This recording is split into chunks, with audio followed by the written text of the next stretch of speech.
Good morning everyone, welcome to a new market update, and today we're going to discuss how you should be approaching those altcoins when they are moving fast already. But before we're going to do that, do not forget to subscribe beneath here and like the video, as that's building the overall YouTube channel to a higher level as we are just starting up.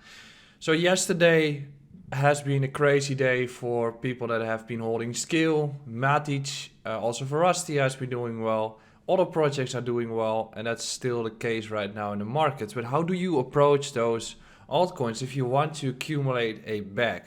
There's different strategies that you can use. I'm going to use a few charts to explain how you should approach them, how you should start making those plans. Hopefully it can be some educational content for you as well. So let's just get started, in which if you are in this market and you want to start investing into a cryptocurrency or swing trading in a cryptocurrency, there's two different plans that you could look for. One is the one that you also do with Bitcoin, which is dollar cost averaging, DCA. If you DCA into the markets, then your horizon is multiple years from here, rather than a swing trade for some months or a day trade.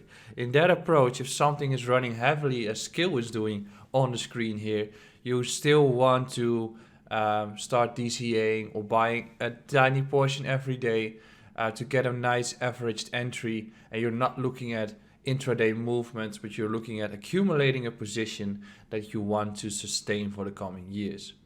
Then there's a different approach, which is that you want to look for swing trade opportunities and want to look for entry points. And swing trade opportunities are often defined from the daily chart, and that daily chart is not giving you many opportunities as we can see on the chart here. So we're just going through it. The first one is DCAing. Second one is that you're going to swing trade, but then you have to define those levels based on the daily time frame. So if you look at this entire chart for Skill, we can see that it's flipping levels in a very beautiful way. So we see a flip over here. Actually, I've been putting this wrong. This is the flip. That's flip number one. It's also holding this region here. After that, we can see that it's just sustaining momentum. And then we can see that we have flipped the 14.5 cents level for support. So that's another entry point.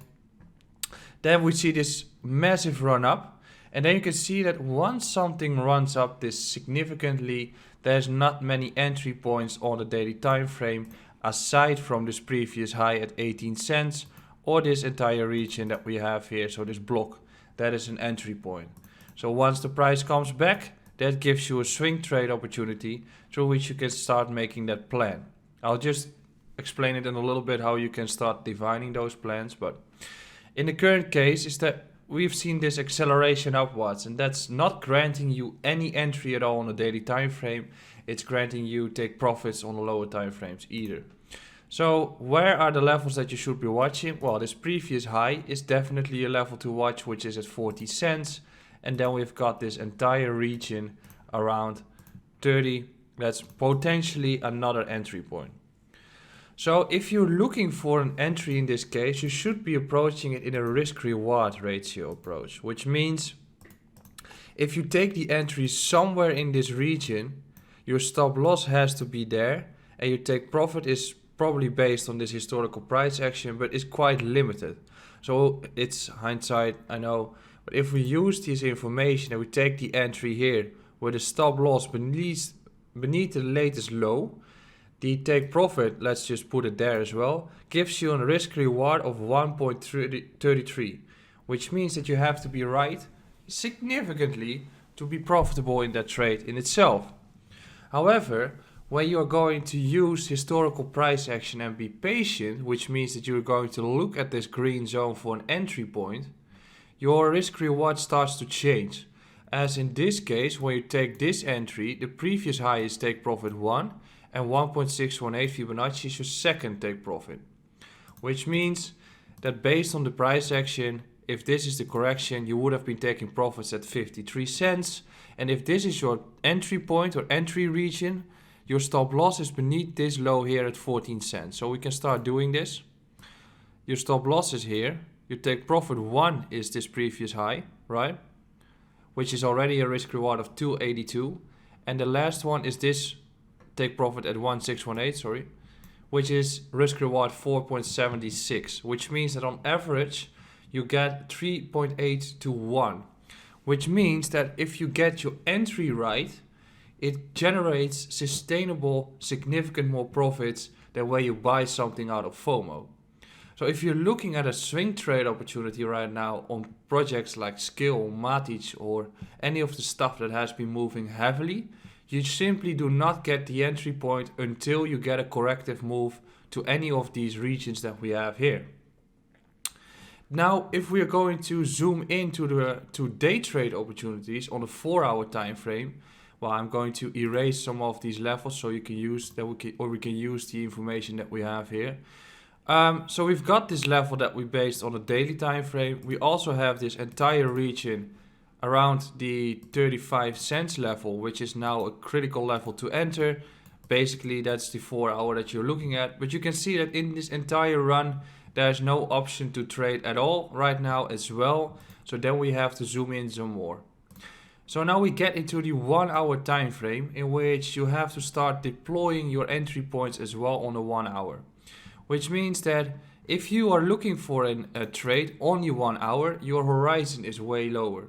Which means that if you get into this region that we have here, so if we take the entry point from the support resistance level, your take profit is going to be here as well. Which means that if you are going to chase the entire run, you have to zoom in to get those entry points. But your horizon on the trade also decreases, which means that your risk is increasing and your positions should decrease. I'll try to explain that. If something is running heavily and you are zooming in more on the time frames, this means that you are day trading more and taking more risk, as the lower the time frame, the less significant it is. And especially after such a massive run, you don't want to really become such a risk appetite in which you're looking at such a risky trade in itself. But the approach is different than when you're swing trading, as now you're just looking at the small horizon. So I have to even look at the 50-minute time frame to see where the levels are. It's this region that we have here. That is the entire region of support. We also have one here, but I'm not going to use that. If we start dropping down, I'm assuming we get into that green region that we have here. But this is the critical level. We have been discussing that. But even on a 15-minute, we have to look. So let's just use this. In this case, we have structured this support resistance level. We also define our take profits, which is this previous support zone and this one. Which means that if you take the entry here, your stop loss should be below this low. Through which average entry point, stop loss should be around here. Your take profit is around here, the first one, which is 1.98. Not the best entry or not the best trade, I know. Second one is 2.7, which makes a trade of 2.3. But given that you're zooming in, your stop loss is also way closer as your take profits are way closer. So because of that, you have to de-risk and start scaling out of the size of the trade in itself. So this is a completely different strategy than when you start to use the daily time frame, as then you want to get that longer time frame corrective move and then start scaling in. So for instance, Atom gave such a re-entry as well. In this entire run, it's not granting you many opportunities to get into the markets rather than this flip that we have here, rather than potentially even a small flip here, and then the test that we get into this region. So that's the first historical price level that you want to get the limit orders in, and then you just want to hold it. So this is the first trading opportunity, but when you get to start, or when you start zooming in, you have to look at lower time frame levels to structure any of those entry points. So this is the entire region that you want to take the trade. Then if it starts to run heavily, you can also see that there are not many entry points, but for instance this flip is an entry point with your stop loss beneath. That's how you should start targeting those trades. If you start to zoom in, it's a completely different plan. Let's go to MATIC, another one that is doing the exact same thing.